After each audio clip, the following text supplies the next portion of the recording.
नमस्कार, मी पंजाब डक आणि पाहू शकता मी माझ्या शेतामध्ये आणि या शेतामधून सगळ्या शेतकऱ्याला अंदाज देणार आहे। राज्यातल्या सर्व शेतकऱ्याला सांगू इच्छितो की राज्यामध्ये 27, 28, 29, 30 आणि 31 मे पर्यंत दररोज भाग बदलत जोराचा पाऊस पडणार आहे म्हणून हा अंदाज लक्षात घ्यायचा। काही ठिकाणी मुसळधार पडणार आहे, काही ठिकाणी अति मुसळधार पडणार आहे, कुठं रिमझिम पडणार आहे। राज्यात सगळीकडे मध्ये चारही विभागामध्ये म्हणजे पूर्व विदर्भ, पश्चिम विदर्भ, दक्षिण महाराष्ट्र, उत्तर महाराष्ट्र, कोकण पट्टी, खानदेश, मराठवाडा सगळीकडे पाऊस पडणार आहे म्हणून हा अंदाज लक्षात घ्यायचा। आणि योगायोगानं तुम्हाला एक सांगू इच्छितो, सगळ्याची आनंदाची बातमी, केरळला मान्सून दाखल झालेला आहे आणि आणखी 2 दिवसात आपल्या महाराष्ट्रात देखील दाखल होईल। पण परिस्थिती अशी आहे की शेतकऱ्याचे शेत असे हे पाहू शकता की आमचं शेत आहे, शेत तयार आहेत, फक्त काय झालं त्याच्यामध्ये तण उगवलंय म्हणून याला एकदा पाया हाणावं लागणार आहे।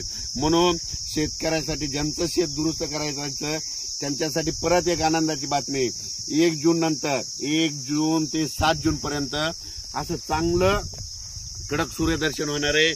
1 जून ते 7 दरम्यान पाऊस काय येणार नाही, मोठा काही चिंता करायची गरज नाही।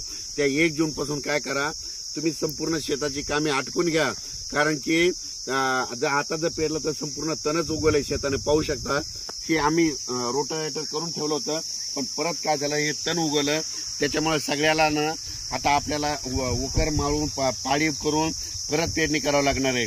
आणि ज्यांचं रान तयार आहे तर तुम्ही पेरू शकता, म्हणजे जमिनीमध्ये ओल खूप आहे, जवळपास आम्ही हातभर ओल गेलेली आहे आणि पाहू शकता। पण राज्यातल्या ज्यांचं शेत तयार आहे तर तुम्ही कापसाची लागवड करू शकता, तुम्ही तुमचा निर्णय स्वतः घ्या। पेरायचं असेल तर पेरा, जमिनीतली ओल तपासा, तुम्ही तुमचं पेरू शकता। पण 1 तारखेनंतर 7 तारखेपर्यंत शेतकऱ्याला मेहनत करण्यासाठी म्हणजे पाऊस थोडा विश्रांती घेणार आहे म्हणून हा अंदाज लक्षात घ्यायचा। तोपर्यंत शेतकऱ्याची पेरणी होत नाही, दररोजच एक अंदाज, दररोज एक म्हणजे प्रत्येक दिवशी अंदाज दिला जाईल। धन्यवाद।